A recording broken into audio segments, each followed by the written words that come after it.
There are 3 easy steps in creating a resume link. Let me show you how. Step 1. Register.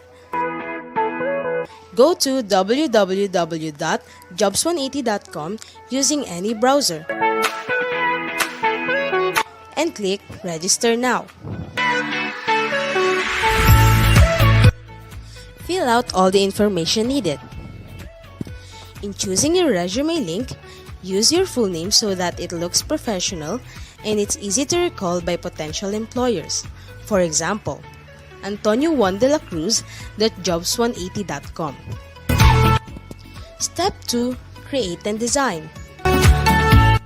When creating your resume, make sure to complete your personal information and upload your profile picture.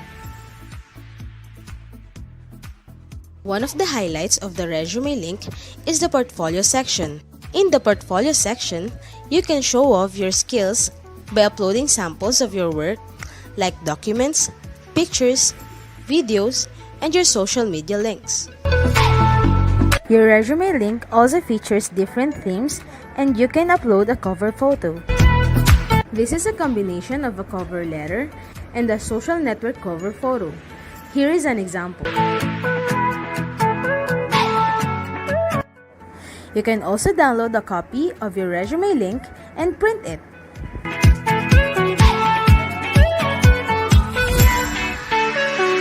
Step 3. Apply for a job. There are many ways to apply with your resume link. First is browsing the job recommendations in your Jobs 180 dashboard. If you're qualified, click Submit Resume Link. So what are you waiting for? Dress up your next generation resume, stand out brightly among the competitive job seekers in the market, and win the heart of your future employers using Resume Link.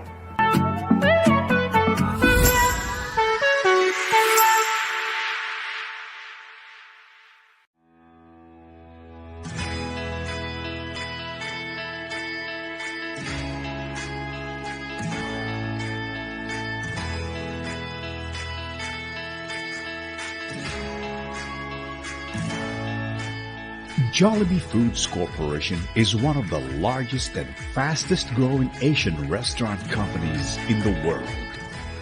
Home to formidable brands with Jollibee at the helm. It operates over 5,800 stores spanning 35 countries across Asia, North America, and Europe. From its humble ice cream house beginnings to becoming a dominant industry leader, JFC's business model has sustained profitable growth for 4 decades, evidenced by its steadily increasing net sales, profit, and stock market performance. It is the recipient of numerous international accolades, from Best Employer to Most Outstanding Corporation, to Asia's most admired company. JFC continuously gives back to the communities it operates in through the Jollibee Group Foundation. Its core programs are centered on food security, alleviating hunger so children can continue their schooling, and connecting small farmers to sell their produce to large institutions to uplift their livelihood. Through consistent taste superiority, outstanding value for money, and the highest quality of food, service, and cleanliness, coupled with the talent and commitment of its world-class organization expanding across the globe, JFC delivers on its mission to bring the joy of eating to everyone. Taking it closer to its vision of becoming one of the top 5 restaurant companies in the world. This is Jollibee Foods Corporation.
everybody. Welcome to the career session, Marketing Me Live today. We are live for Central Luzon State University. So today we have speakers from Makati Medical Center and Ernst and Young Global Delivery Services.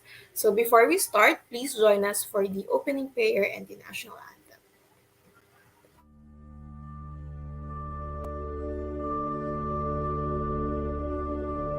Praise God from whom all blessings flow.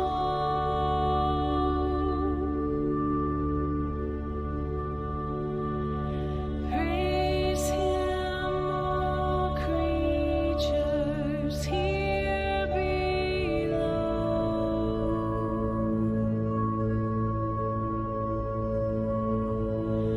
Praise Him above the heavenly host. Praise Father, Son, and Holy Ghost.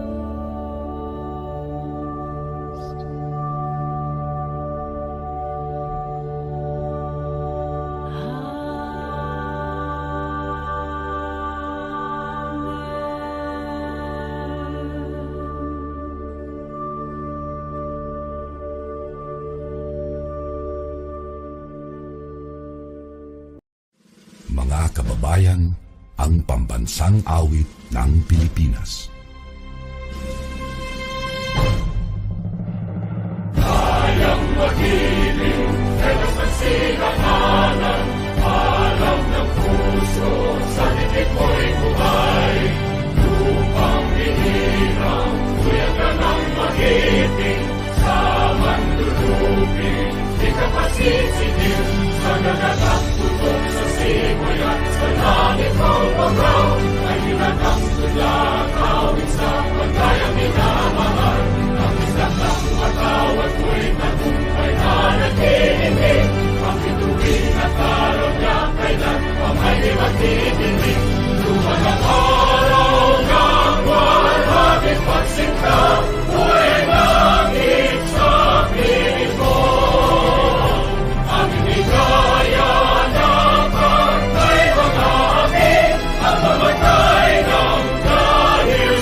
Thank you for that. So now, to deliver the opening remarks, we'd like to call on Ms. Rochelle and V. Pararuan, Unit in Charge for Career Development and Employment Services Unit, to give us the opening remarks. So, Hi, good ma'am. morning, everyone. Good morning po. Good morning, Ma'am Shari. The So, floor is okay, thank you. So, we would like to thank the Jobs 180 for giving us this opportunity, no, to tie up with them for our graduating students in order for them to learn more about employment opportunities and things that we need to consider when applying for a job. And we also would like to encourage our graduating students, no, to finish the entire activity so that they would learn more. No? After graduation, the next step would be one consideration would be to apply for a job, and this could, no, not could, but this will help them, no, to really land a job that they would really enjoy and would really love. And that's all, and we would like to welcome everyone for this activity. Thank you very much. Have a good morning. Thank you for that, Ms. Rochi, and thank you to for helping us organize this event po. Thank you, ma'am. Ayan. So to everyone who's watching us, if you're from CLSU, please share this video to your friends as well so they don't miss out on this activity. So as usual, we'd like to know where you're from. So please comment your name and course, attendance and evaluation will be released at the end of this webinar. So please tag your friends para makuha nila yung attendance. And there will be also digital certificates to be given out by our team over at jobs180.com. So this webinar will be recorded. So this will also show up on the Jobs 180 Facebook and YouTube channel, also over at the CLSU Facebook page. So we'd also like to acknowledge the help of Miss Rochi's team, and also, of course, her team for helping us organize this activity today. So here's our schedule for this morning. We will be starting with job applications using the resume link by jobs180.com, dressing up for success to be discussed by Ernst and Young Philippines, interview tips to be discussed by Makati Medical Center. So thank you for being here and thank you for lending us your time. So may we just remind you that you can put in your questions sa ating comment section, and then we'll read it after each speaker's presentation. So our first speaker for this morning is Sir Chua. He will be discussing job applications using the resume link. Sir Kim has 20 years of experience in sales, marketing, business development, customer service, operations, business process, and human resources. He is a trusted resource speaker, and he has done over 1,000 career development seminars in more than 400 plus colleges and universities nationwide. So Sir Kim, you know the drill. Please take it away.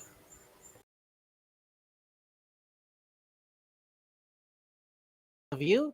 My name is Kim Chua. Don't forget the wa, baka Kim Chu lang maalala nyo. And I'm here to share to you about the most secure tool for job application. This is how you can market yourself more effectively and the different ways to do that. Okay, so let me start.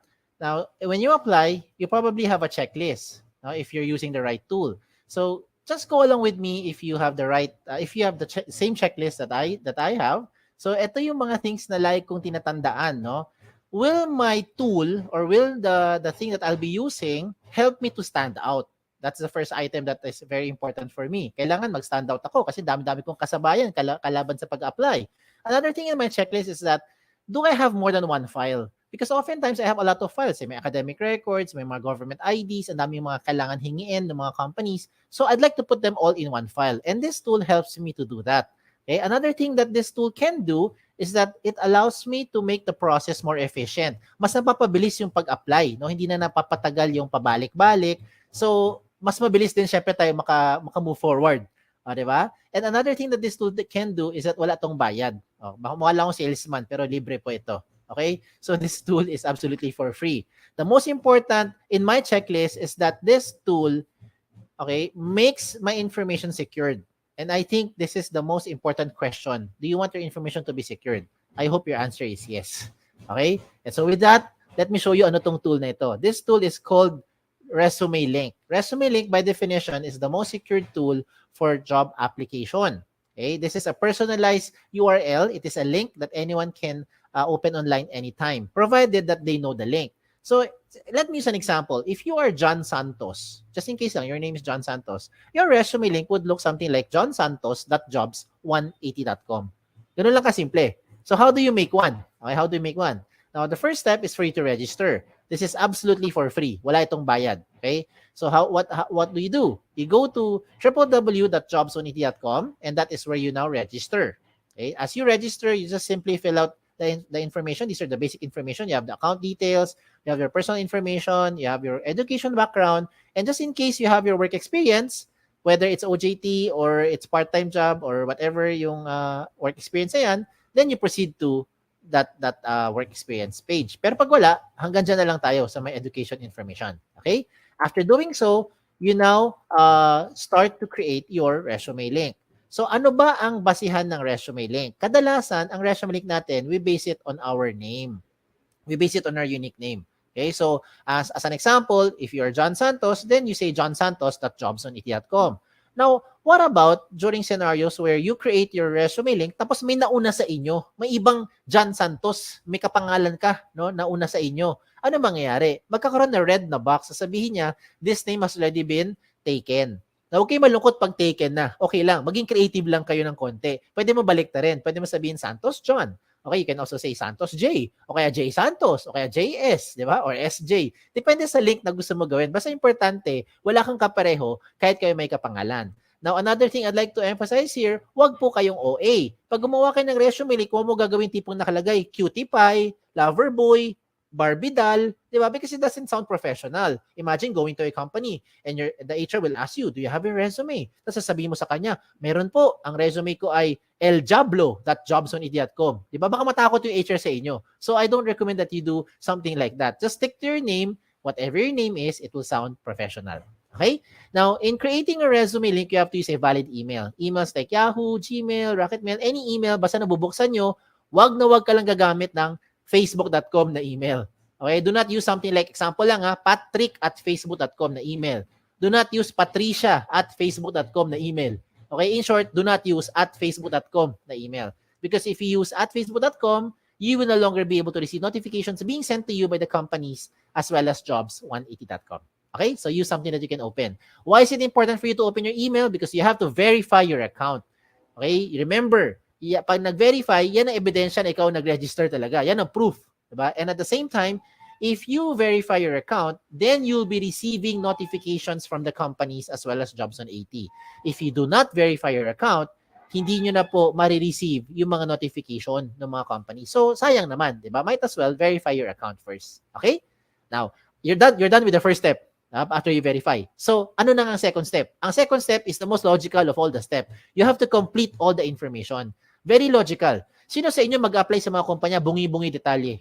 Sino sa inyo magbibigay ng resume sa mga HR tapos kulang-kulang details nyo? I don't think you'll do that because you're just wasting your time. Instead, kumpletuhin yung information nyo bago kayo mag-submit dun sa mga companies. Okay? So, step 2, complete the information. And how do you do that? Punta kayo ulit dun sa website, www.jobs180.com, and this time, you don't need to register again kasi may account ka na eh. What you need to do is you have to log in. Okay? Now, as you log in, you start to put your registered email or your resume link and then your password. Na ikaw lang may alam. Okay? Ganun lang siya kasimple. Now, once you're inside your account, you start to fill in the blanks. Ganun lang kasimple. Fill in the blanks. So, the things that you see here, yung mga contents, napakasimple lang. Yung mga personal details nyo, lagay mo dyan. Diba? All the information na sa tingin nyo relevant, you put it there. Now, I have some emphasis lang on items na madalas nami-miss out ito ng mga aplikante. Ano yung mga yon? Sa contact information, you have to put here all the possible ways na pwede kang makontak ng isang HR. Kagaya ng social media handles nyo. Ba't ko nasabi yan? Because in reality is, pag tinatawagan kayo ng mga HR, madalas hindi naman ina-answer eh. Lalo na pag hindi nyo kilala, pag nag-ring yung phone nyo, hala, sino kaya ito? Di ba, hindi mo kilala. Ano gagawin? Hahayaan mo na lang. Di ba? Antayin mo kung may mag-message sa inyo. Eh, paano kung yung HR hindi naman hindi masipag mag-message? Masipag lang siya magtawag. That's why I recommend you put here all the possible means na pwede kang makontak. Kagaya ng social media nyo. Put your Facebook there, yung mga messenger nyo, mga Twitter nyo, iba pang mga paraan, social media handles para mabilis kayo ma-reach out. Diba? Message na lang. Are you available Thursday, 10 a.m., so on and so forth. You get what I'm saying? Diba? So lahat ng paraan, lagay mo dyan. What else do you put here? You also put here yung inyong mga work options. Sa work options naman, you just choose lang, parang yes or no lang yan, parang switch, no? Kung ano yung mga options na gusto ninyo, no? Willing to work night shift, willing to relocate, looking for OJT, you can also put it here. Okay? And then in terms of education, obvious naman, yung alma mater nyo, lagay nyo dito. Diba? Yung mga pampakapal ng resume, sa seminars attended. Kahit magkopyahan pa kayo ng mga classmates mo, okay lang. Basta lang make sure, alam nyo na pag-usapan doon sa seminar na yon. Pagdating sa certification, ganun din yan. Walang limit sa space yan. Achievements, recommend ko dito is you don't only put yung mga achievement nyo inside the school. Okay? Kasi hindi naman lahat tayo academically inclined. Some of us are not very active sa school, pero active tayo sa mga social civic organization. Diba? So, even if it's outside of the school, you can also put it there. As long as you think it is an achievement, you put it there. Okay? Now, in terms of skills and languages, isa-isahin ko lang yan ha. Sa skills, do not limit your skills dyan lang sa course nyo. Hindi perkat education ng course mo, ang ibig sabihin, ang skills na alam mo lang ay magturo. Hindi perkat accounting ang course mo, ang alam mo lang gawin or ang skills mo ay mag-debit, credit, at mag-balance sheet. Diba? So, marami kang alam na iba pang mga skills na kahit walang connect sa course, you can also put it here. Sample, photography, diba? Videography, diba? And all the other things, calligraphy, pwede mo ilagay dyan. Okay? When it comes to languages, I'm sure alam nyo, 2 lengguwahe na at the minimum. You know English and you know Filipino. If you know local dialect, to be specific, lagyan mo Tagalog, Sabacano, Bisaya, Kapampangan, 'di ba? Ilonggo, wala naman limit sa space eh. 'Di ba? If you know foreign languages, put it there. Chinese, Japanese, French, Vietnamese, kung ano man 'yan, ilagay nyo. Because what you're doing is you're trying to market yourself more effectively to the prospective company. Now, when it comes to references, sigurado naman ako yung mga references nyo, kilala nyo. Ang tanong lang dyan, kayo ba kilala nila? Kasi madalas pag tinatawagan namin yung mga references nyo, hindi kayo maalala. Yung pinakamalupit dyan, hindi talaga kayo kilala.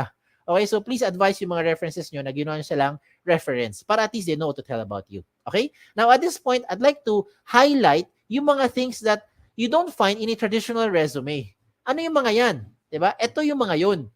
Let me start with the portfolio section. The portfolio section is where you now upload evidence of your skills.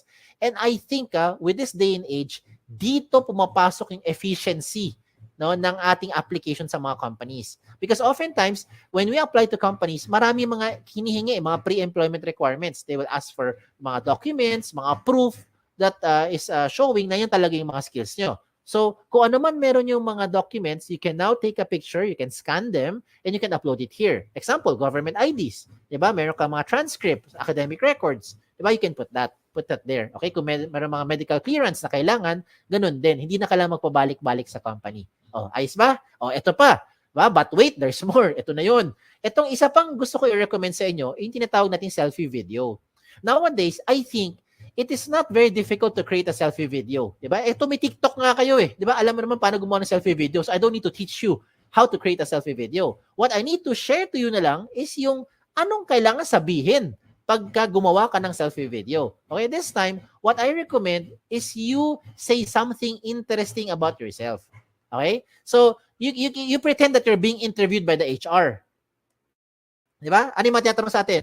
Why should we hire you? Diba? Tell me something about yourself. Why should we consider you among all the other applicants? O, di ba? Ang kagandahan ngayon is you create that video for about 1 minute or less. Hindi kailangan sobrang haba, no? Mga 1 minute lang or less. Pero ang maganda rito is na-evaluate na nung HR yung inyong communication skills.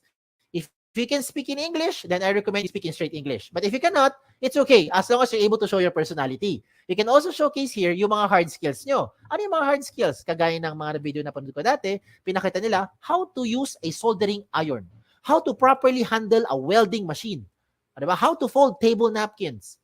O, ganun, diba? So, depende kung ano yung mga skills na alam mo at depende kung ano yung nasa field mo rin, diba, na napag-aralan. Diba? So, gusto mo magpakita ka paano mag-balance sheet, pwede rin. O, diba? Again, it really depends on what you wanted to show dun sa HR. Ang point is, you don't need to travel back and forth para lang ipakita on the spot dun sa HR yung inyong hard skills. And most importantly, hindi na kailangan magkaroon ng maraming aberya, maraming istorbo. Diba? Sometimes when we try to contact you for the phone interview, maingay yung background, hindi marinig. Diba? Mahina signal, maingay, ano nangyari, nasa biyahe. Diba? Or sometimes hindi magtugma yung schedule. At least with that selfie video, it makes the process now more efficient.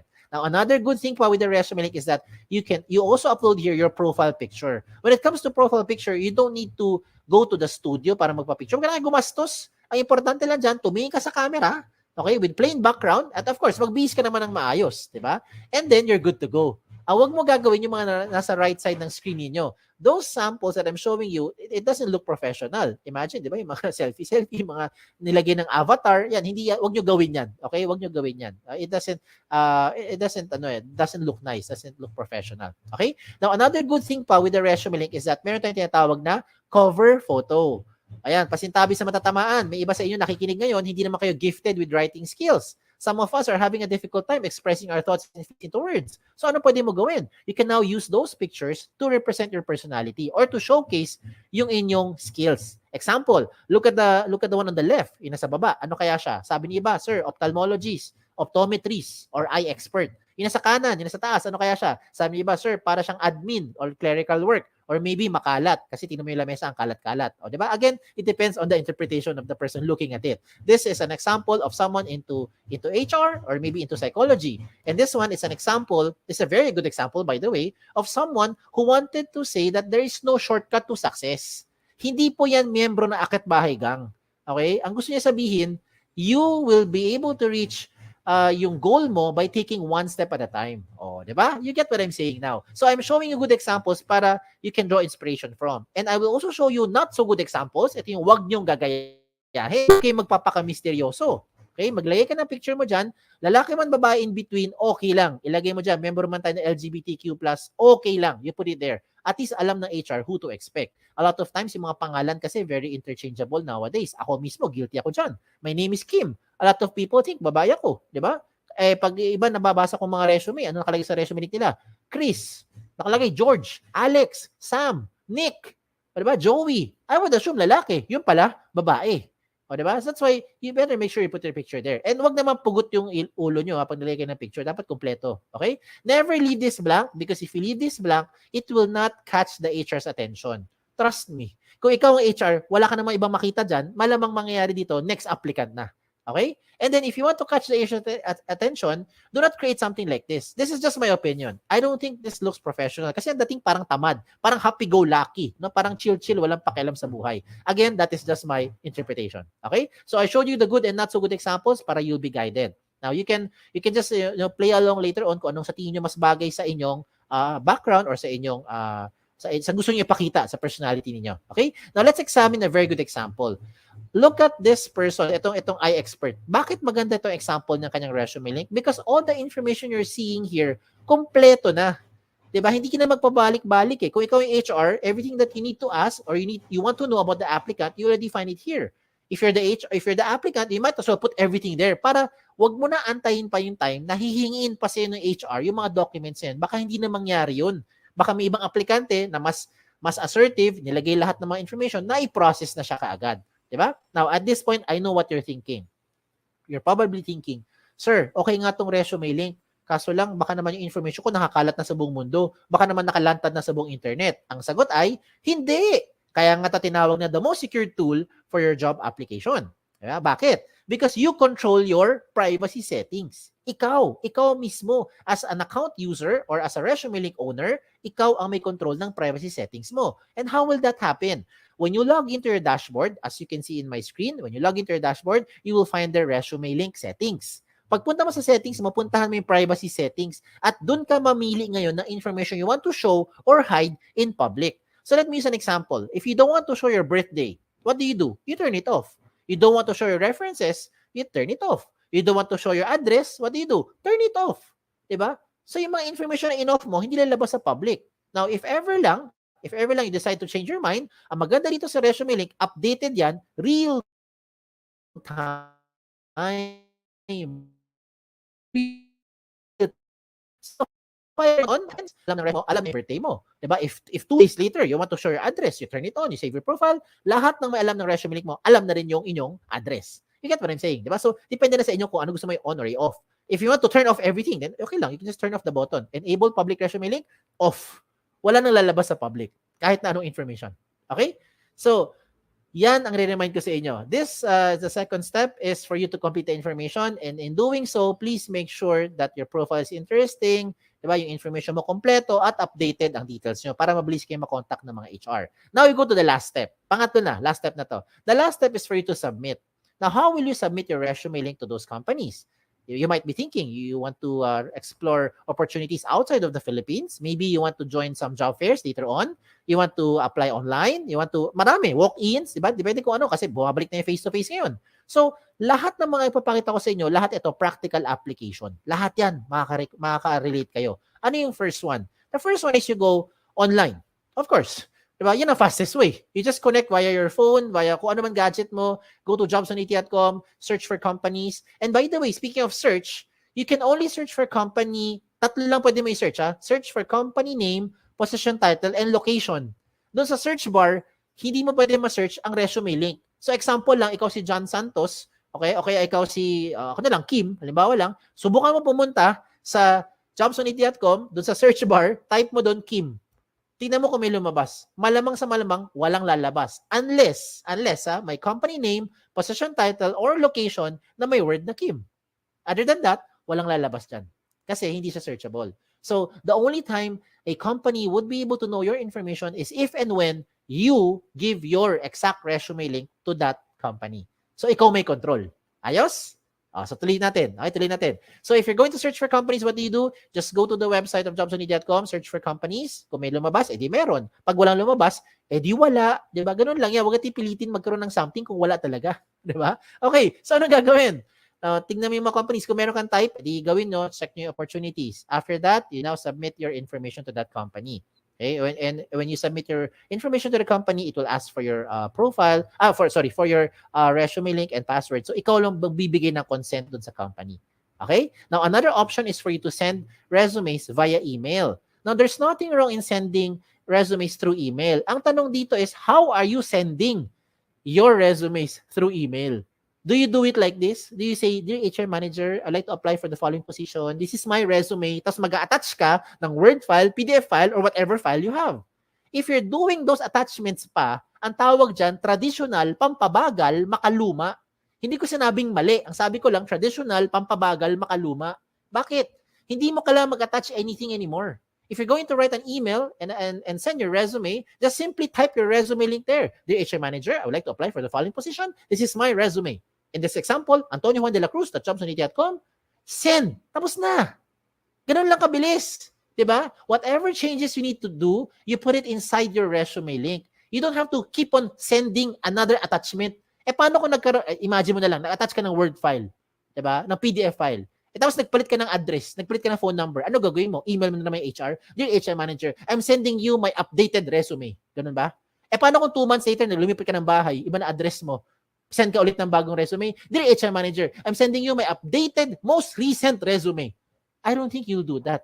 Kasi kung ganun ang ginagawa mo, sayang sa oras yan, nakapagod sa part mo, lalong-lalo naman sa part ng HR, mas nakakapagod to keep track kung saan dyan yung pinaka-updated na attachment or pinaka-updated na resume ng aplikante. And this time around, if you have your resume link, all you need to do is just update your resume link at lahat na may alam ng resume link mo, makikita nila yung pinaka real-time update ng profile or information. Ayos ba? Ayos ba? Sige, another one. For those who wanted to use a hard copy, gusto mo talaga may hard copy ka when you apply to those companies, you want to give something, then this is also possible. What do? You go to your dashboard inside your job seeker account, then you can print your resume link. Mamili ka lang, 1 column or 2 column version. Either way, the system will try to compress everything into 1 page. O di ba? Maginhawa sa buhay. So kung gusto mo talaga mag-apply sa mga kumpanya, hindi mo na kailangan mag-prepare ng maraming mga pages. Minsan, di ba, yung mga aplikante, mga 2-3 pages ang isang set ng resume. Palibasa, yung font size 45. Kaya umaabot ng 2-3 pages. O di ba? Pero this time, the system will try to compress everything na into 1 page. Just in case you really want to have a hard copy. O di ba? Tipid. Okay? Another thing pa for me to encourage you to do is you use resume link cards. Resume link cards. Ano tong resume link card? Kung sa mga nagtatrabaho na, tawag namin business card. Sa mga nag-a-apply, tawag dyan, resume link card. So in one piece of paper, whether short bond or long bond paper, you can now design it your own way. You can design it, depende kung ano ang gusto mo, pagiging creativity mo. Ikaw bahala. You can make 10, 20 sets of cards. Depende sa laki or liit. Diba? Kasi laki ng index card or kasi liit lang ng mga normal business cards natin. Diba? So, depende. So, maybe in one long bond paper, you can make 10, 20 sets of cards na. And so, after you have it printed out, pwede ka na ngayon maggupit-gupit. Gupit-gupit na lang. Diba? 10 or 20, bawat kumpanya, you can now start to give that as a hard copy. Hard copy pa rin naman yan eh. But this time, why am I encouraging you to use resume link cards instead of the traditional long bond or short bond paper? Bakit? Una-una, tipid. Diba? Because of course, right now, eto, tipid. Kasi if you're going to apply to 20 companies, you don't need to print 20 sets of long bond papers. You just need to print 1 long bond paper and cut 20 small pieces of resume link cards. O, diba? That's for the cost side. Tipid na. Pangalawa, at mas importante, security of information. Diba? You want to have peace of mind. Paano ko nasabi yan? Kapag ikay nagbigay sa isang kumpanya ng long bond paper or short bond paper, example lang, no? It's a traditional resume. And for some reason, nilipad ng hangin. Okay? Nilipad ng hangin. Hindi mo kasalanan. Kasalanan ng hangin eh. Diba? May nakapulot na stranger. All your information, alam na nung stranger. Tama? And you cannot deny it because you know what I'm saying is true. Diba? Hindi mo kilala pero alam niya yung buong details mo. Now, using your resume link card, same scenario. Nagbigay ka ng resume link card sa company, nilipad ng hangin ngayon. May na stranger na nakapulot, okay lang. Bakit? Kampante ka. Kasi yung resume link, ikaw may control ng privacy settings mo. That's why, in your resume link card, what I recommend, you just simply put your name and your resume link. Dalawa lang. That's it. If you want to put your mobile number, it's okay. It's up to you. You can put it there. Diba? Pero ang point ko is, resume link, pwede na siya makita ng mga HR or mga companies na bibigyan mo. Diba? So you have peace of mind now. Okay? So there's a lot of advantages using resume links. In fact, doon pa lang sa privacy portion, panalong-panalo ka na. Ikaw ang may control ng privacy settings mo real time. Pagdating sa speed of hire, it becomes faster and more efficient because whatever you want to show the HR, you just attach it there. Whatever the HR needs from you, they just ask from you. Diba? You take a picture, you scan them, upload it there, and later on, pag okay na, you now turn off yung privacy settings mo. Diba? Or you can remove them in the attachments. Diba? Cost efficient, definitely wala tong gastos, tipid. Diba? If you're thinking, ay sir, paano po yung internet, kailangan ng pang-load? Pwede ka maging resourceful. Connect lang tayo sa mga libreng wifi. O, diba? And then, pagdating sa flexibility, if you really want to have it printed out, yung inyong resume, you also have the option to print it out. Just like how I showed it to you, 1 column or 2 column version. Either way, it's really up to you. Pero ang point ko is, resume link na lahat yan. Okay? And you can use this to any platform, whatever platform you want to share it to. You want to share it sa mga messenger nyo, you want to share it sa email, sa Viber, sa text, di ba? Gusto mo, kaya ko bahala. Di ba? Gusto mo, sulat mo sa papel, tapos gawa ka ng airplane, palipad mo, di ba? May nakakuha, alam niya yung resume link mo. Ikaw bahala. Okay? Ikaw may control kung sino ang gusto mo bigyan. Okay? You don't have to use your USBs anymore. You don't have to save it sa hard drive. Baka mawala pa yung USB nyo. Delikado. Diba? Wag na. Baka kung ano pa makita ng mga nakakapulot ng mga USB na yan. Okay? So you don't need to worry about compatibility as well because this is compatible to any platform. If you're using Android, you're using Safari, kung ano magamit mo, pwede yan sa kahit anumang version. Okay? And so, just to promote lang, if you want to be part of our team, we're also hiring. Mismo sa jobs180.com, we're hiring for several opportunities, several vacancies yan. Check out na lang yung aming jobs180.com/jobs180 na page. Okay? And by the grace of God, shout out lang ako, right now we have more than 400 plus colleges and university partners nationwide from north all the way to the south of the Philippines. Thank you, Lord. O, diba? Ang kinalat namin, hindi lang virus. Biro lang. Kinalat namin resume link. Yan ang kinalat natin. So, a lot of schools now, including your alma mater, are now using the resume link. So, I hope it doesn't stop here. No? You become a blessing to others as well. If you have friends, you have yung mga relatives mo, na sa tingin mo, kailangan nitong tool na ito, you can share it to them. Wala namang bayad eh. Libre naman yan. Okay? And so, as we close this portion, I'd like to discuss some of the frequently asked questions. Baka ito yung mga agam nyo or ito yung mga questions na gusto nyo tanungin. Sagutin ko na muna. Okay? Unang tanong, can I give my resume links to companies who do not know about jobs180.com? The answer is absolutely yes. Basta alam nila eksaktong link mo at ikaw may control, sino bibigyan mo nun. Ikaw lang ang magbibigay. Diba? So, ikaw lang may alam sino binigyan mo. Okay? Now, second question, is it the same as other job platform kagaya ng JobStreet, LinkedIn, or any other job site? The answer is no. May dalawang pagkakaiba. And let me use an example here. Let me do a shout out to JobStreet, no? Because I think you guys know what JobStreet is. So, shout out lang to them sa mga nasa JobStreet. If you're using JobStreet na resume, you can only apply to companies who are using JobStreet. If you're applying to a company who is not using JobStreet, you cannot use your JobStreet resume anymore. Pero pag gamit mo yung resume link mo, pwede mo yung gamitin kahit na saan, kahit na kanino, kahit na anong platform.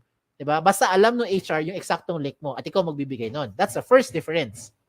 Second difference, if you have already submitted your JobStreet resume to an HR, you cannot change anything anymore. Well, you can on your end, but it will not be reflected on the HR. Hindi siya magiging real-time update. Comparing it to resume link ni Jobs 180, you can update it real-time. 2 days later, 5 minutes later, 6 weeks later, ikaw bahala, anytime nag-update ka ng information, lahat na in-update mo, dagdag bawas, will be reflected real-time across all na may alam ng resume link mo. Okay? So those are the two major differences. Now, pagdating sa pangatlong question, yan ang pinaka-simpleng tanong. Can I keep my information secured? I hope by this time na-convince ko na kayo na ito na ang pinaka-secured na job application platform. Okay? So, use your resume link. Number 4 question, I think is the most important question. How often should you update your resume link? The answer is every time. Every time na meron kang babaguhin. Okay? Every time na meron kang babaguhin. Lalong-lalo na yung contact details mo. Kasi imagine, binago mo lahat. Binago mo yung work experience mo, nagkaroon ka ng awards, nagkaroon ng achievement, hindi ka naman makontakt ng HR. Wala rin, di ba? Sayang din. That's why you have to update yung contact details niyo. Okay? And the last question is just a trivia. Trivia lang, palaisipan. Why is this called jobs180.com? This is called jobs180.com because we want to turn your life around. 180 degrees. And in case you're wondering, no, you wanted to raise a concern, bakit hindi po 360? Kasi pag 360 degrees, you only go back to where you started. Ikot ka lang na ikot, ikot ka lang na ikot, wala kang pupuntahan. 'Di ba? Bumabalik ka lang kung saan ka galing. Oh, ha? O, 'di ba? Char-char lang 'yan. Okay? So, anyways, again, kung meron pa kayo ibang questions, just in case you have questions, okay, you may send those questions here through our website, www.jobsonity.com. You can also email us or email me here sa info@jobsonity.com. You can like us on Facebook, also Twitter, Instagram, pati na rin sa TikTok. Okay, so check us out on all our social media platform. Okay? Again, my name is Kim Chu. Wa? Don't forget the wa. Okay? Isang magandang araw po sa inyo lahat. Thank you.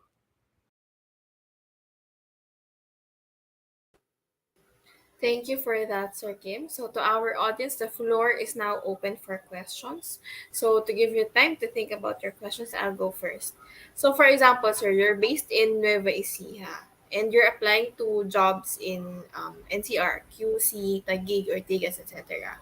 Um, would the recruiter look at your location and automatic hindi ka napasok sa screening, or you can still submit or apply doon sa mga jobs na nandun sa location outside of your area? Parang ganyan. Okay. So if I am based kung saan man and I want to apply kung saan man din, I think wala naman bawal, no? It's okay for me to explore to any location as long as I am aware of what will happen later on, 'di ba? If they will consider my job application, then that would mean two things. One, either I relocate to the area that I'm applying for, or it's a work from home it's a work from home basis. Otherwise, papahirap ako sarili ko if I'm to travel from Nueva Ecija to Ortigas every day. I think with the fastest I think with the fastest travel, no, maybe 3 hours to get there. So papunta pa lang 3 hours na, pauwi 3 hours pa, wala pang traffic and all that. So mukhang pahirap ako sarili ko pagka ganun. Well, that's still an option. Now, if I'm the HR naman, I would definitely consider that. But it is not necessary that it does not necessarily mean that I will reject the applicant just because the applicant is from Nueva Ecija and our office, example, say, is in Ortigas. I will also be considering to find out what the options will be for that applicant. Diba? So I'll give an example. We have, by the way, in jobs180.com, we have someone who is right now currently in located in Nueva Ecija, and yet our offices in Jobs180 are both in NCR. Diba? Isa nasa Quezon City, isa nasa Ortigas o sa Pasig, o diba? So I think it's workable, but sa importante lang you explore your options. Okay, thank you for that, sir. Next question. Is it okay to apply to jobs not directly related to your course? Not directly related, yes, definitely okay lang. Wala naman bawal sa pag-apply. And even if it is not connected to your course, as long as you are aware of the responsibilities and the requirements of the position, then by all means you explore. And if you have the skill sets for that specific job, then 'di ba, explore. Wala naman bawal. Wala naman masama sa pagsubok, 'di ba? And if you're the HR, ganun din. I think they'd rather have someone who has the skills for the position than someone who has graduated from that specific course pero hindi naman super fit yung kanyang skills, 'di ba? It doesn't mean naman that you are a graduate from that course qualified ka na kaagad. 'Di ba? Isip-isip. O yan. So yes, to answer the question, okay lang. Pwede mag-apply, pwede mag-explore kahit walang connect. Last question na lang, sir. Mm. Ano ba to? Pwede po ba mag-retract ng application? Kung Pwede ba kunyari, mag-retract? dami Meaning yung ayaw mo na. Opo, pwede po bang i-withdraw? Ganyan. Nagbago isip mo, ganun, change of heart, no? Okay. Um, Definitely yes, you can retract. You as a job seeker, you as an applicant, you have the right not to continue with the application even if na doon ka na sa point na dyan na job offer ka na, okay lang, you can still retract, no? As long as you are also transparent to the HR about yung withdrawal mo, yung pag-alis mo, 'di ba? Hindi yung wag niyo naman paasahin yung kumpanya na nag-apply ka, process ka na job offer, tinanggap mo yung job offer, tapos day one of your work, o sige, hindi day one, 1 week after, o sige, nag-work ka after 1 week, bilang wala na, you decide, ayoko na dito, bago na isip ko. O yan, di ba? Wag naman ganun. Show some professionalism kung tawagin, di ba? Think first, if this is something that you really want to do, you want to explore, then by all means, you apply. Di ba? At kung binigyan ka ng chance ng kumpanya, i-process, at nilatag naman nila lahat ng kanila expectations, at para sa'yo naman, tinanggap mo rin, then I think it's just ano lang, I would say it's just fair that you also do your part, 'di ba? Na sa dami ng aplikante, ikaw nga yung pinili nila. O 'di ba? So ganun din. Now, the good thing with the resume link sa Jobs on 80 is that during your application process, when you're submitting syempre nagsasubmit ka, 'di ba? Nag-explore ka sa online, submit ka diyan, 'di ba? Click. When you're submitting to companies and then you decide for whatever reason to withdraw your application, hindi mo na kailangan pumunta doon sa kumpanya para sabihin, "Ma'am, nag-apply po ko sa inyo 2 weeks ago. Babaguhin ko na po yung aking decision. Ako yung withdraw na." Diba? You don't need to go to that company and ask for your hard copies, no, of your resume kasi na-submit mo. What you need to do na lang is log into your Jobs 180 dashboard, sa dashboard mo mismo, sa account mo. Tapos hanapin mo yung in-applyan mo. Tapos click mo lang withdraw application. 'Di ba? Automatically, it will reflect on the HR's side na nag-withdraw na yung aplikante. No, but when I say that, I'm not encouraging you naman na ang gawin nyo ay mag-click kasi submit, tapos biglang mag-click kayo para mag-withdraw. 'Di ba? Huwag niyo naman gawin ganun. 'Di ba? So, pag-isipan niyo pa rin mabuti, learn about the position, research about the company, and if you are already decided to submit, then you submit, you apply. 'Di ba? Take your chances, 'di ba? And the HR will also be taking their chances to process you. Now, for some reason, nagbago isip mo, okay lang din, basta lang wala ka pa dun sa point na tinanggap mo na yung job offer tapos bigla ka mag-withdraw, 'di ba? So doon pa lang you can already start withdrawing na. If you are sure na of not pursuing yung pag-apply mo dun sa company. Okay? Ayun. So I hope I was able to answer the question. Mhm. Okay, thank you for that, Sir Kim. Okay na po siguro yun. Ayan. We will move on to our next topic na po. Okay, Thank you. sige. So remind ko na lang yung audience, no? If they want to check out opportunities, you can see the link that is being scrolled on the screen right now. Nakalagay doon, jobs180.com/CLSU. Marami pong mga companies dyan, mga industry partners ng school ninyo na pwede nyong applyan, submitan ng inyong resume link. Okay? So, ganoon lang. Just explore your opportunities. Take your chances. Okay? Good luck. Thank you, sir. Okay, thank you. Okay, bye-bye. Okay, so next up on our list of topics for today is a discussion on dressing up for success. So this will be presented by Miss Mariel December Palomares, Senior Associate for Talent Attraction and Talent Acquisition over at Ernst and Young Philippines. Miss Yel has been in the industry for more than 10 years, handling different facets of HR. She started with outbound sourcing, then moved on to end-to-end recruitment processing, to facilities and employee relations, to talent marketing, and now handling university partnerships and linkages. Let's welcome to the floor Miss Yel Palomares. Hi, Miss Yel. Good morning. How are Hi, you? Shari. Good morning. Doing fine. How are Ma'am, you? can we test your screen, your deck po? Sure. Ayan. So to everyone who's watching us, you can Can see you it on hear me the now? screen. There yan. Ayan, ma'am. Okay na po. So, Okay. to our audience, don't be shy to put in your questions. So, pwede nyo ilagay dyan. So, pagkatapos ni Miss Yel, saka na tayo magtatanong sa kanya ng questions. Ayan. So, Miss Yel, the floor is yours. Okay. First off, good morning, everyone. Thank you for having me here. I hope I'll be able to impart knowledge to you guys as early as 10:45 in the morning, and I hope you're able to take your breakfast. But without further ado, so let's proceed with the topic. So today's topic is actually dressing up. Okay, so either dressing up for success, dressing up to like power dressing, or dressing up for an interview actually is my main focus right now. So what we'll be shortly discussing is the importance of dressing up, steps on choosing your interview attire. So this is whether or not it's an online interview or an on-site interview, and the do's and don'ts of dressing for an interview. And I just put in some examples for the business casual for men and at the same time for women to give you at least an overview on what we expect when we say business casual. Okay, so there, first off, the importance of dressing up. So, dress for success is actually a study based on a study. Okay, so first and foremost, why is it important to dress up? Is it just because nag-iinarte lang ako, or I just want extra attention from a crush, for example?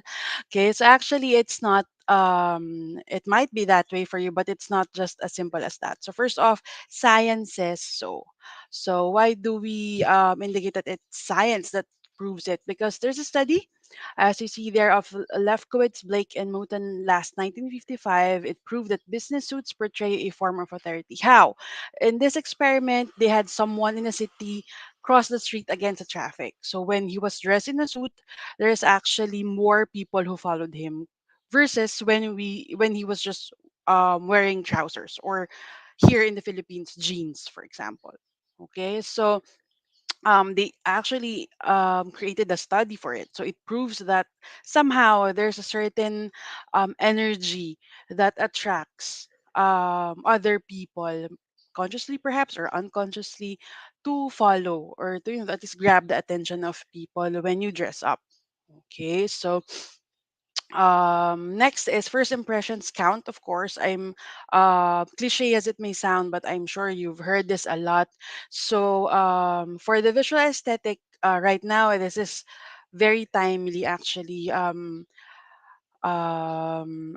Millennials, even if even other generations use this aesthetic term every now and then, especially in social media. So of course we present to others through our appearance and apparel what we feel somehow reflects ourselves or our choices. So since you and I know that nowadays people tend to judge you, okay, as much as we don't promote that, but reality check, right? So people tend to judge everyone or anyone who are, based on their appearance or based on how they present themselves initially.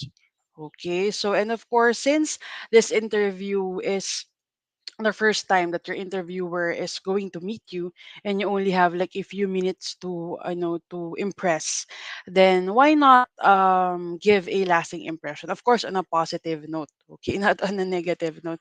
And it promotes self-respect as well, because if you take the time, effort, and pride into dressing, preparing, putting on a little makeup, for example, I'm sure for those K-drama, K-pop fans out there, you're very much aware as well of the culture of how Koreans present themselves and why is it important for them, and why even male individuals tend to put on a little makeup, because for them it's a sign of respect. Okay, if a person put up extra time, extra effort to prepare themselves upon meeting you or prior to meeting you, they feel respected. They feel special because, of course, for someone to put in a lot of effort or an extra effort to look good for you because it is you that they're meeting, then that's how they feel. Okay, so and at the same time, it boosts self confidence if you're prepared. Okay, if you took your bath, you pressed your clothes, you're confident enough that whoever you suddenly, let's say, when you ride the bus or you ride the jeepney or whatnot, and or you're just simply walking the streets in Makati, for example, and you suddenly bumped into someone that you know way back, then you're confident that good thing I dressed up, right? So it draws the right kind of attention as well. So there's a term known as peacocking. So if you're, of course, you're familiar with peacocks, right? They tend to fluff their feathers, show off their beautiful feathers. So it's something like that. It's a practice that involves dressing up in order to get noticed. Okay, and it's a step to overall self improvement. Of course, as your confidence grows, along with self perception, you'll be able to make some lifestyle change. Okay, so if you saw yourself in the mirror, you think, I think I can still improve in terms of my skin. So perhaps I need to start using day cream, night cream, or serums or something to lessen my pores. Or if you look at the mirror, I think it's right time to to work out a bit. I'm gaining a little bit weight here and there, and it's starting to not well, just not putting on weight just to make or exercising just to look good, but of course to feel good and stay healthy at the same time, right? So moreover, it also keep you productive. Okay, so when you are dressed to impress, you look well, you feel good, and of course you'll be motivated. So it's like a domino effect, right? So you're more productive, you're pumped up to get things done, right?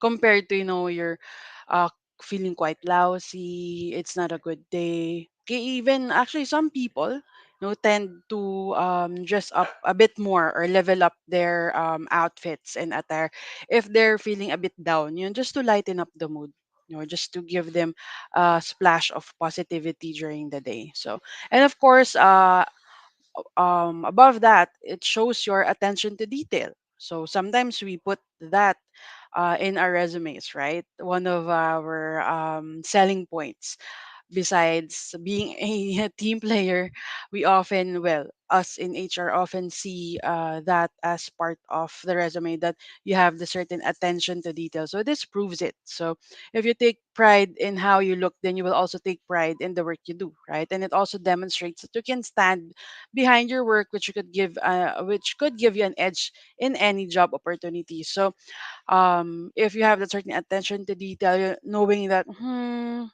this earrings doesn't seem quite a match in my outfit, or this watch doesn't it seems like I'm going overboard if I wear this watch, or this handbag, or for the guys if I use this belt or something like that.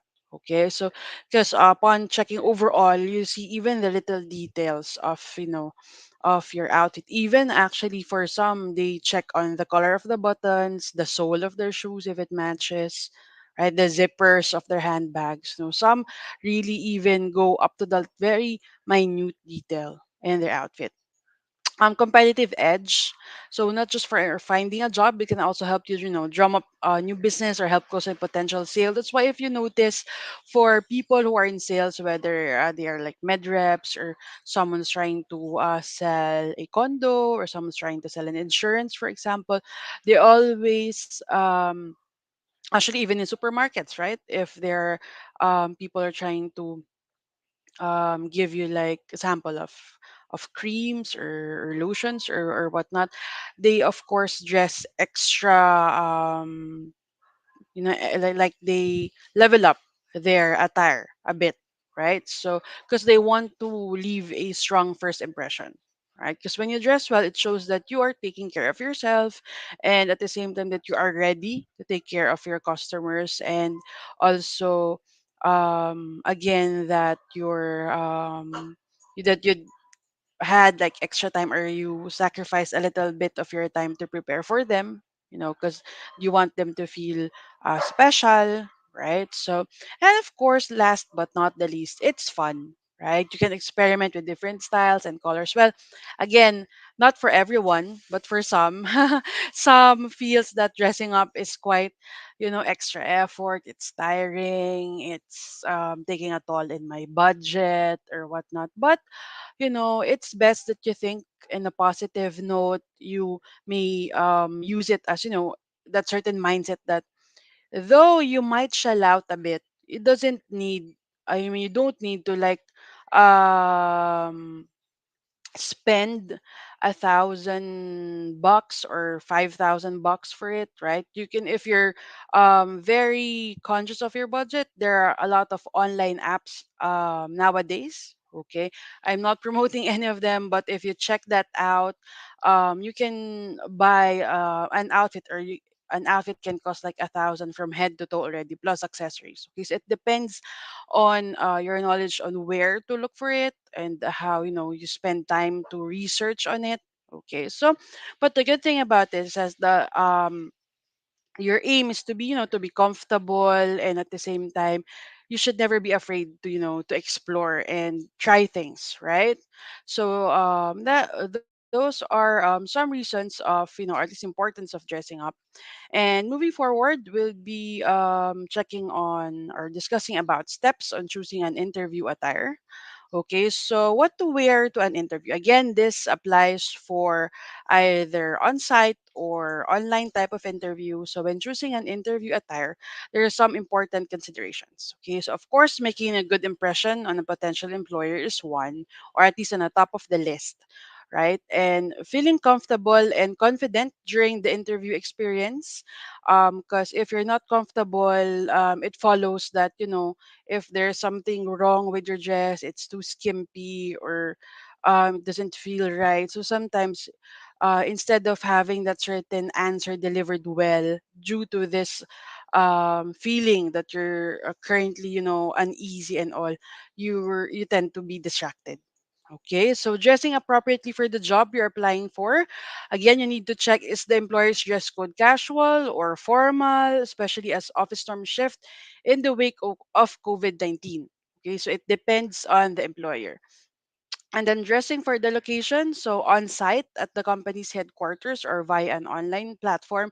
So of course you need to check for the location, is this like a fully air conditioned building? Am I going to work in a factory? Am I going to work in a place where it's fully like they use more on electric fans rather than air conditioning units, so you need to adjust, right? So you cannot just wear coats and you're going to, let's say, work in a place that's quite humid, right? Three steps for choosing your interview attire. So first, of course, consider common rules of thumb. So just one step up from what those in the workplace environment wear. And you need to prioritize feeling, again, comfortable and confident is the key. Make sure every garment in your ensemble is clean, free of wrinkles or tears, and properly fitting. So this is not the time for you to wear torn jeans or missed out on ironing your clothes or pressing your clothes or wearing those trendy shoes that tends to look a bit dusty, it and sometimes it kind of looks like it has mud, but it's actually the style of that certain sneaker. So perhaps you can wear that when going to the mall. Okay, research the company's dress code. Of course, you can either call or email your interview point of contact, ask them about the company's dress code. You can ask the recruiter if they need to wear like formal clothes, business casual, or just jeans and t-shirt would do, or they prefer jeans and shirt. Perusing the company's website and social media profiles for images that offer clues about the typical attire. You can check their, most companies right now actually have their own Facebook pages, Instagram pages, and then you can also check their websites or just Google it. Perhaps you can see the usual outfit of the people that it's working there. Visiting the company's location is actually going above and beyond. So if the company is quite near you, you can perhaps check it out. But if not, then of course I will not advise you to do so. And dress for the interview location. So again, it depends on the location. If the interview is, are you going to be interviewed in a cafe? Are you going to interviewed in like a director's office? So need to consider those as well. Third is the do's and don'ts of dressing for an interview. Okay, so first, let's go with the do's. So, do dress appropriately for the company culture and industry. So, again, it depends on the culture and industry. Of course, if you're going to work for, let's say, more of like an agency for like social media ads or whatnot, or any art related industry, for example, of course they don't have a certain strict dress code. You can even go to work wearing shorts, right, and jeans, for example. So it depends in the industry. Research the company and its culture to determine the level of formality required. So do opt for neutral and professional color. So as much as possible, again, it depends on the industry. So if you're, of course, um, trying to be part of, let's say, a law firm, of course they will not be allowing you to wear just khaki shirts, right? So just need to make sure that you're aware of that. And So much as possible, stick to neutral colors such as black, navy, gray, or beige. These colors convey professionalism and a serious attitude. But if once you're already on your first day, second day at work, then you're not really particular with the dress code as long as you wear something clean and it's pressed or something and it doesn't have any holes on it, then that's fine. You can wear neon if you want to, right? So again, it depends. Make sure your clothes are wrinkle free. This I advise whether it's rainbow colored, transparent, or neon or whatnot. So as much as possible, try to wear something wrinkle free, unless it's of course the style of the dress and press and fit properly. So not again. Always exception to the rule are agencies or um, offices that doesn't really require any dress code. So there are dresses that are sometimes it's a trend where you wear like oversized shirts. So again, it always depends on the company. And do accessorize properly. So it depends on where you work. Of course, if it's an office setup, they might not allow you to wear those large hoop earrings or whatnot. But if it's more of, let's say, something to do with marketing, advertising, which the BPOs, for example, you can wear anything. When I was uh, an employee back then in one of the large BPOs in the country, I can even wear neon pink loop earrings, right? So it doesn't really matter. So whatever you wear, that's fine. Keep jewelry minimal and avoid anything too flashy or loud. So if you're the fan of like hip hop types of outfit or hip hop ish outfits wherein you wear like 5, 7 gold necklaces and um then again, it depends. If it's an office setup, it's really not advisable. But if it's more of, let's say, a fashion type of industry, then it might do. So again, just do some research. Don't. So we're just moving on to the don't. So don't dress too casually if it's an office setup, a law firm, or an accounting firm, or somewhere that is quite formal. Wearing jeans, t-shirts, or sneakers can send the message that you don't take the interview or the job seriously. This is for companies like us in EY. Okay, so don't wear anything too revealing or inappropriate. Avoid clothing that's too tight, short, or shows too much skin.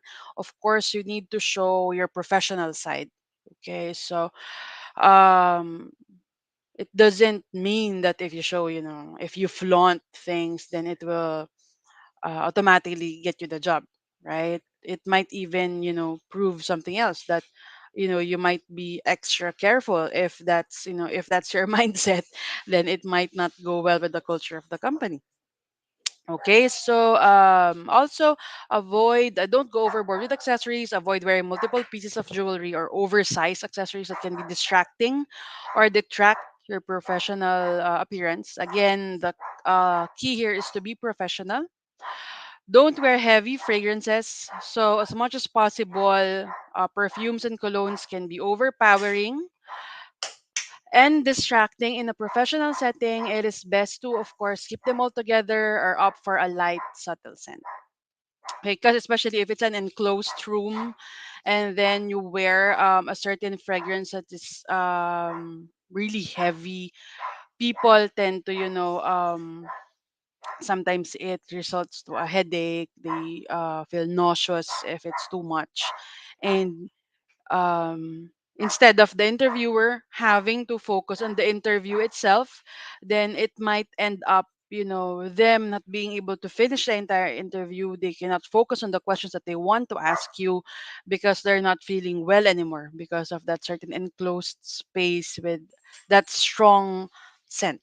Okay, so perhaps a cologne would do, and especially if um you're like you're from, let's say, outside, you traveled, the that certain sunny scent or the scent of your perspiration combined with the cologne or combined with the perfume. So okay, so 20 minutes. Okay, just a last few slides before we wrap up.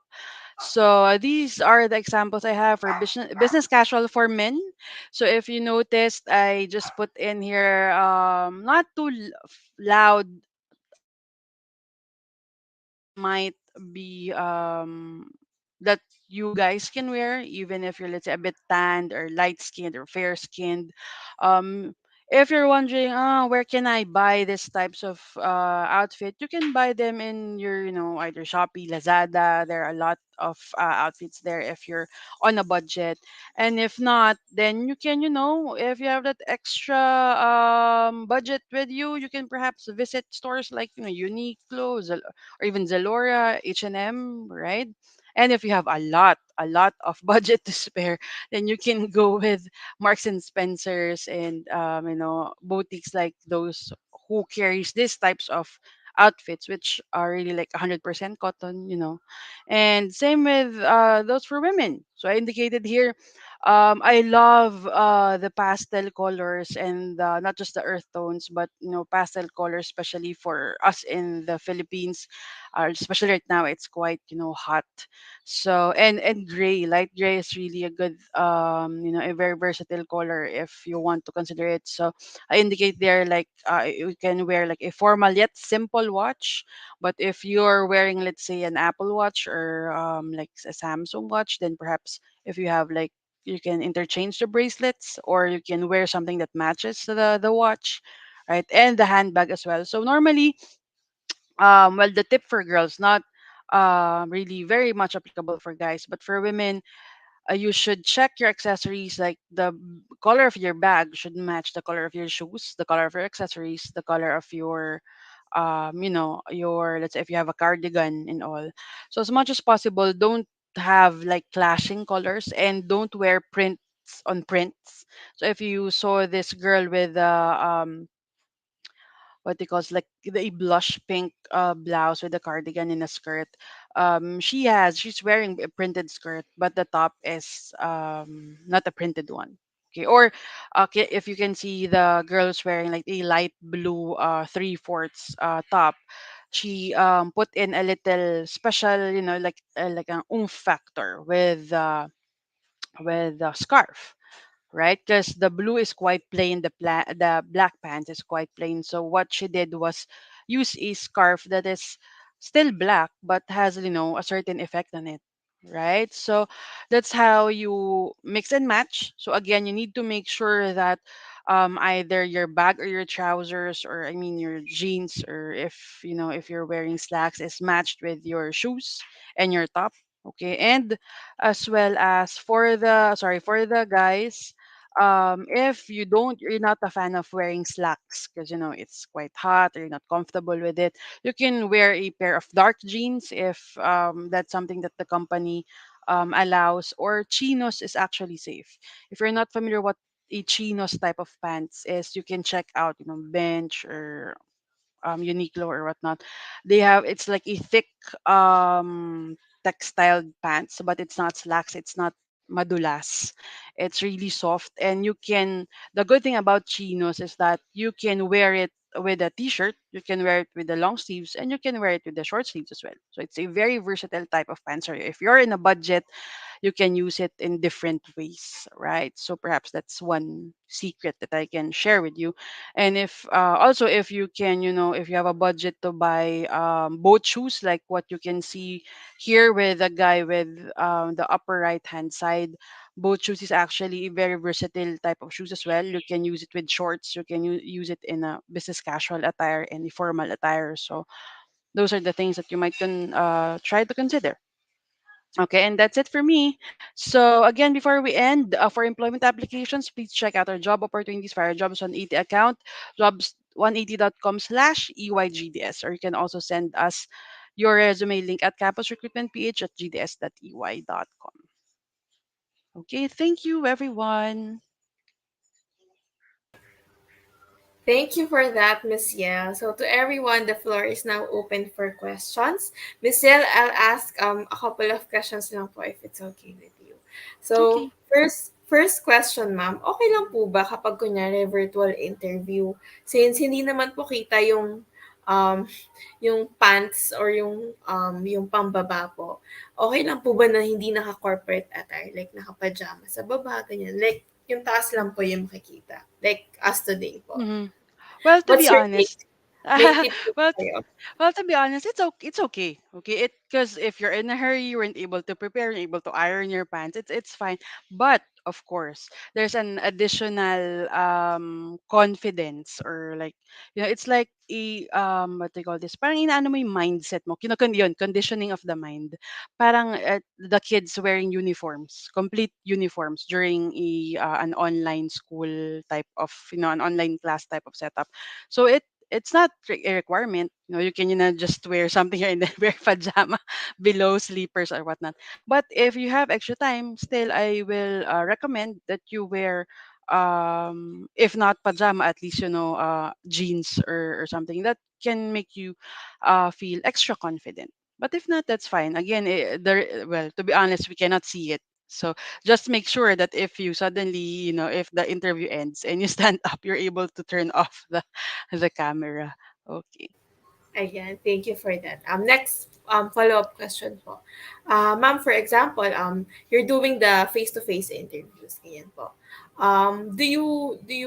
Do applicants get minus points, or I don't know how would be a good way to say it, if their nails are dirty, long, or if they're wearing chipped nail polish, ganyan. Meron po ba yung demerits, or meron po ba yung minus points? That's a good question, Shari. Actually, that depends on the interviewer. Okay, because sometimes if the interviewer is really have the certain attention to detail, and they can count it kasi under being unprofessional. So you can still get, it can affect your grade. But of course, it doesn't center in or zero in on that. But I can at least assure you that it will give a lasting effect. Gusto nyo ba na kapag tinanong, sino nga ulit yung, yung candidate mo kanina? Yung madumi yung kuko. Oh, of course, you don't want to be described as that. You want to be, the Miss Shari, who was really well groomed and all. I like her or something. Because little things, it shows a lot. Kasi if sa mga maliliit na bagay, they cannot trust you to be professional, what more sa malalaking bagay, right? So it definitely shows and proves who you are, right? So might as well, cut those nails and check your teeth, check if there's like lipstick in between the teeth, mascara is, eyeliner is already there, you need to double check everything. If not, just put little makeup to avoid those mishaps, right? Ayan. Thank you for those tips, Miss Yel. I'm sure that we can apply and reuse those tips para sa mga susunod na interviews ng Hmm. mga students For natin. disclaimer lang, sorry, I'm not connected with the brands or the shops that Okay lang I've ba? mentioned. It's just that it's really the shops that I appreciate in terms of price and, the quality of clothes that perhaps they can check out. So, Ayan. Thank you, ma'am. Thank you. Ayan. So to everyone, the link is jobsonity.com/EYGDS. So that's where you go when you're ready to send out applications after graduation, or even now, pag naghahanap pa lang kayo, gusto nyo mag-research, ano ba mga position yung bagay sa akin, dun kayo pupunta. Ayan. Ms. Yel, again, thank you for your time, and we hope we can invite you to other sessions po with other universities. Thank you, Ms. of Yel. course, of course. Thanks, Sherry. Thank you, Happy Monday, everyone. ma'am. Thank you. Thank Happy you. Monday, everyone. Thank you. Okay, so next up, discussing interview tips, we have Miss Krystyn and Placido, HR specialist for talent acquisition over at Makati Medical Center. Miss Krystyn graduated with a BS Psychology degree from Trinity University of Asia. She has been working in the HR field for more than 5 years. She has experience in recruitment, training and development, and compensation and benefits. Currently, she is a part of the talent acquisition team of Makati Medical Center. Miss Tin, may we welcome you in the stage. Ayan. So, hi ma'am. Good Good morning. morning, Miss Shari. Ayan. You can Ma'am, hear can we me? put your deck up? Alright. Ayan. So, ano lang po. Ayan. Sige po, ma'am. Ayan. It's loading on our end lang po. Ayan. Pa-full screen lang po ako, ma'am. Okay. And there you go. It's up, ma'am. So if there are glitches, I'll come in po to advise you. So the floor is yours, Miss Tin. All right. So, good morning, everyone. Good morning, CLSU students and faculty members. Thank you, Jobs 180, for inviting us, me, here in a spotlight event. So, I'll be sharing with you the interview tips on how to answer some of the common questions, or let's say different types of interview questions. So, along with dressing up successfully, you should be also prepared in your interview. So before you go to your interview or scheduled interview in the company, you should have able to prepare, how to answer some of the possible interview questions. So in the preparation tips, so interview nowadays kasi because of the COVID's now lowering, no, pwede na rin siyang face-to-face. But some company still prefer online or virtual interview. But if you are coming up or going to a virtual interview, so you need to test your technology beforehand.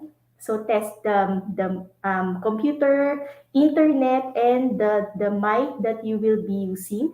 But if it is a face-to-face, no need for the technology to prepare, no? And then both face-to-face and virtual interview, you should be wearing professional attire. So, dapat before ka pumunta ng interview, nakapag-pick up ka na ng dress mo as you have learned a while ago from our second speaker on how to dress to success sa interview. And then, prepare in advance. So as mentioned, so kailangan prepare ka in advance, especially you should have able to prepare din sa possible interview questions na itatanong sa'yo. And then limit distractions. So normally this is applicable in virtual interview. So as much as possible, limit yung mga noisy surroundings para at least smooth yung interview mo with the interviewer or the company.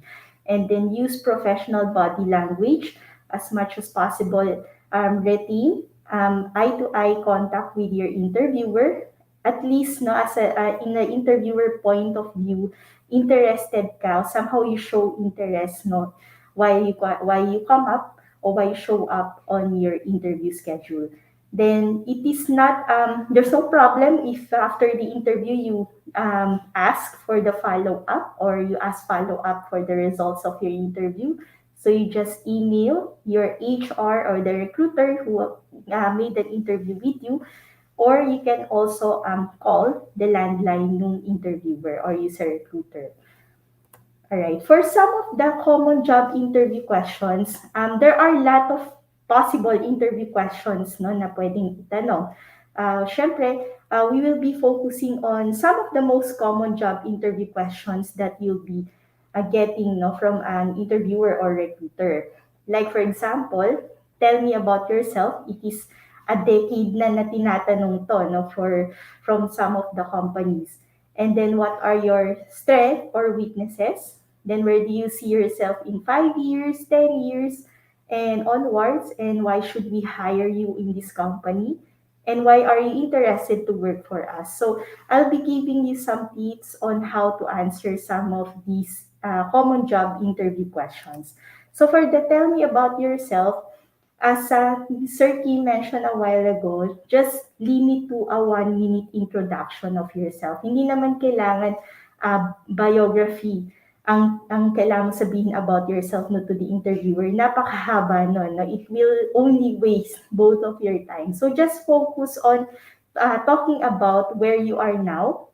So since you just got out from the school, nasan ka na ba ngayon? No? So what the company that you're targeting for, what kind of job that you wanted to land, and then discuss how you got to where you are. So ano yung mga tips mo, techniques on how you got do sa present mo. Let's say, for example, you are a successful student who graduated with Latin honor. So you can also share with the interviewer how you get to graduate with the flying color. So it's also a plus point din kasi that interviewer will be on mind that this student or this applicant is talagang masipag. Kasi syempre, you have shown it to your scholastic records. And then your future goals. You can also share to the interviewer or the recruiter your goals for the future, what kind of career that you wanted for 5 years or 10 years from now. Is this the company that you're looking for? You're seeing yourself staying in this company for longer years? So yun yung mga ganong goals, future goals that you can also share with the interviewer. And then, talking about your strength and weaknesses. So for the strength, you can also focus yung sa mga skills that best describe you. So how should you answer a question about your strength, no? The best way to respond is to describe the skills and experience you have that directly correlate or merong correlation or relevant to the job that you are applying for. Let's say, for example, no, that you're applying for marketing staff. So, ano bang normally ginagawa ng mga marketing people? So, normally they do some events, advertising. So, magaling ka rin in the communication skills, no? So, pwede mo ilagay yon or pwede mo i-showcase yon no, during your interview. For the weaknesses, how will you target answering your weaknesses? So, syempre, normally, our thinking ay baka isipin ng interviewer or company pag sinabi ko yung mga weaknesses ko ay maka-affect or magkaroon ng impact dun sa interview result. Hindi ganon, no? So, normally, when you say to the interview yung mga weaknesses mo, you should also able to follow up on how you improve, ano yung mga ways mo on how you will improve yung mga weaknesses mo. So, let's say for example, no, this picture, I've learned to make my perfectionism work to my advantage. So, normally, it's some kind of weakness kasi masyado kang perfectionist. No? Pero, how will you make it an advantage dun sa line of work mo to make you more productive? Okay? So, that's how you target answering yung mga weaknesses mo. And next, where do you see yourself in 5 years, 10 years, etc.? So here, normally interviewer asks this because they wanted to see your career goals. Now, not only in their company, but also your career goals. Okay, so show how your professional goals and job you're applying for are aligned. So nakikita mo ba, let's say for example, you are applying for a marketing staff or marketing assistant. So nakikita mo ba sarili mo, no, 5 years, 10 years from now, nasa line ka pa rin ng marketing area or baka naman nasa ibang field ka. So normally, there are changes kasi na nangyayari in our career, no? So in a long run, na-realize natin na hindi pala to yung gusto ko. So yun nga, the only constant in this world is changes. So kailangan din malaman natin ano ba yung career goals mo. So as a student, no, so as of now, malamang siniset up nyo na yung career goals nyo. So focus on the skills you want to learn and get better at, and don't get too specific with job titles. So this is common from nowadays na generation, no? So they are applying for a supervisor level or let's say for officer level kasi they feel na ay mas mataas yung job title, mas malaki yung salary. That's not it, no? So normally yung mga ganyan kasi getting to sobrang confident no, sa sarili nila kaya they wanted to apply for a higher level. But ask yourself, are you ready to assume a higher level? Do you have the right skills or the right requirements na nakikita or nahanap ng company or employer for you to land the job? So yeah, again, don't get too specific with job titles, no? So never say I want your job or I don't know or not here, no? So kaya ka tinatanong ng company or the employer, where do you see yourself in 5 to 10 years from now is because they wanted to check ano ba yung career goals mo. Not because you want this job, it's because of maganda yung benefits dito, maganda yung pasahod dito or the compensation. But they wanted to see if your career goals is aligned to the job that you're applying for. And then why should we hire you? So again, you should check if your qualifications match the job requirements. So okay lang naman na mag-apply ka to some of the job, any job that you wanted to apply, because still employer screen pa naman yung CV or the resume to check if you are a match dun sa requirements that they are looking for, and then list your skills and accomplishments that make you stand out as a candidate. So if ever you are being asked, why should we hire you by an employer? So you can also showcase your skills o yung mga strength mo that, and also accomplishments. Let's say sa mga successful projects from your schools. How did you end up an outstanding students from your school? And that will make you stand out, no, as a candidate from other candidates that are applying for the same position. And then lastly, why do you want to work for us? So, syempre, there are a lot of companies or employers that you guys wanted to apply. No? Some are top companies, some are very well known, no? So, yung mga nasa top 10 no, sa in the company in the Philippines. So, here are a few things to consider as you develop your response. So, how can you help the company succeed? No? So, since normally the company has their objective. So, yung mga ano nila, vision nila. So normally company has that. So how can you help the company target or attain vision nila to that how can you help yung company succeed, no? So what can you give to the company? So what past career successes could you potentially repeat to this company? Let's say, for example, before, no, in your previous employer, you were able to close 1 million na sales, no? So how did you achieve that? So can you also do that, no, in the next employer that you will be working for? So you can also showcase ano yung mga achievements mo that you were able to have, no, from your past experience. If you're for a student, no, normally wala naman masyado. Pero you can also share yung mga successful like projects and also other successful normally that you have attained, no, sa scholastic records mo, kasi it can also make an impact dun sa company that you will be working for. And then how will you complement the company's culture?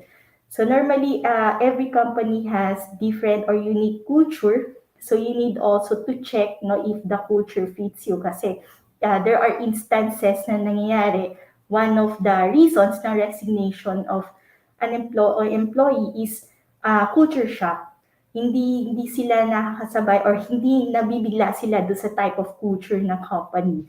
So before you apply to that employer, just a tip, do a background check on the company, and then also what type of culture that they have, no? So in this question, why do you want to work for us, is how will you complement yung company's culture? How will you blend in dun sa people and also to the company's culture, no? Para at least that will also help you become more successful as an employee.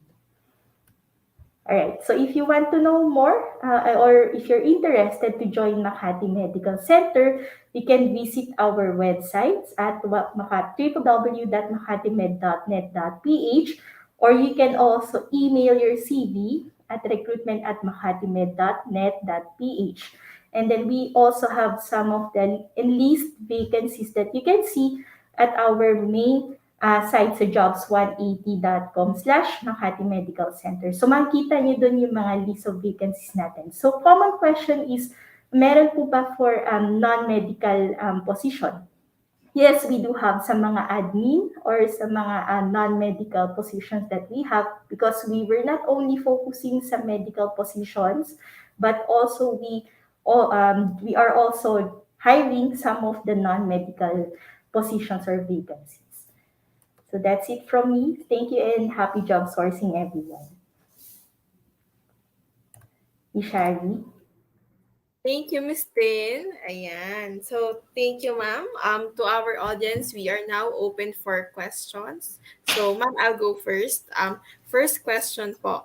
Ma'am, is it okay? Kunyari, ma'am, tinanong ka, why did you choose that course? Tapos yan, no, pag sinagot mo, sabi po kasi ng magulang ko, maganda po mag-nursing eh. So, ano po yung ini-entail nung ganong answers?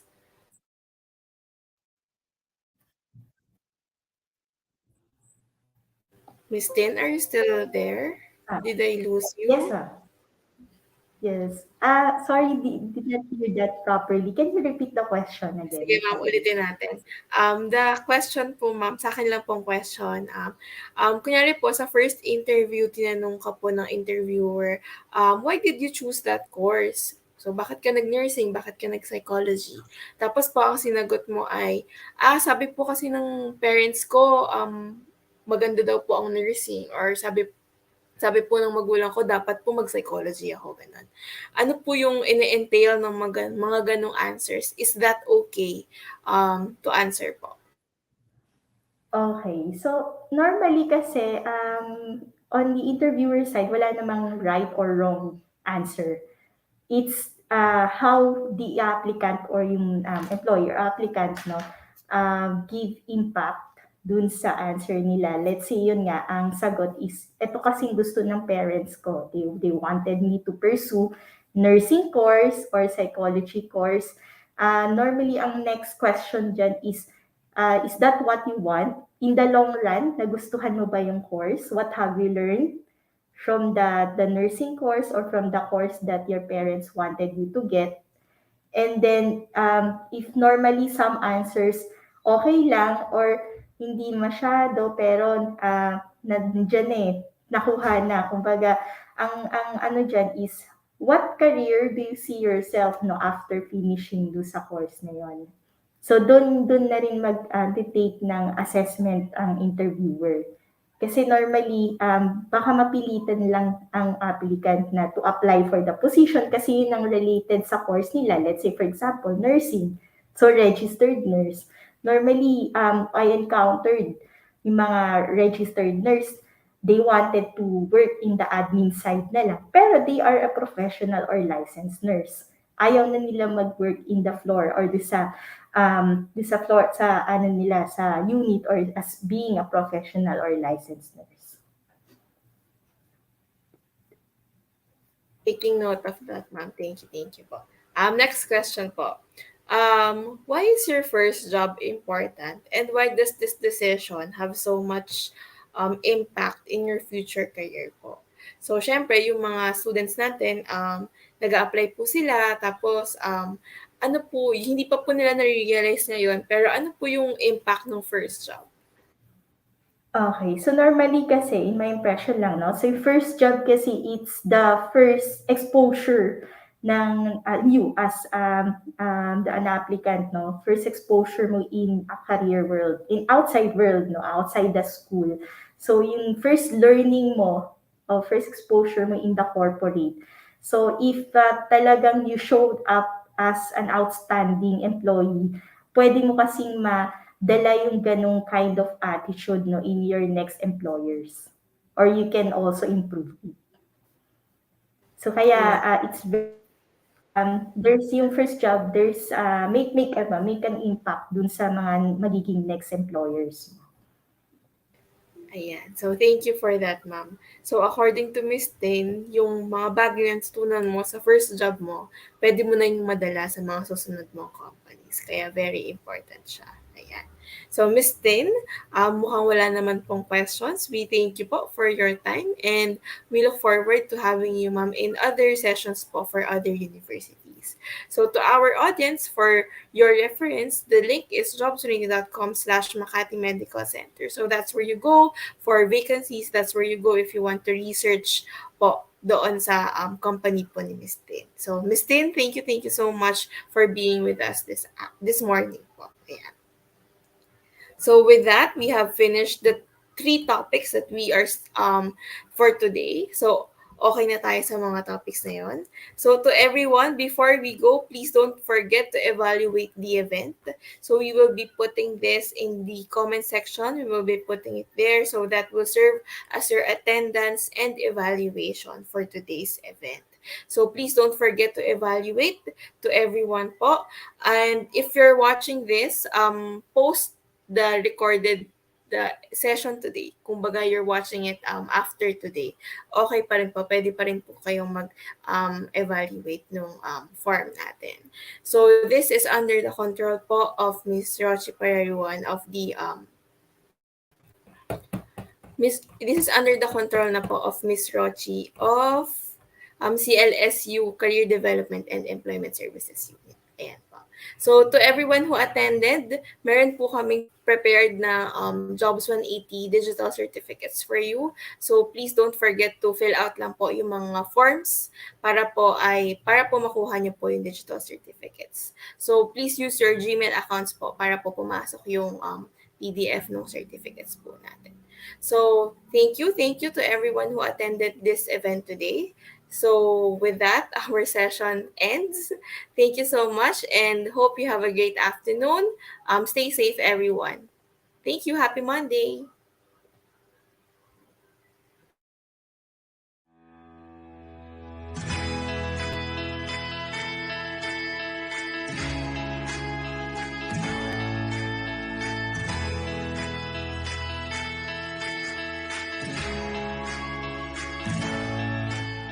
Jollibee Foods Corporation is one of the largest and fastest growing Asian restaurant companies in the world.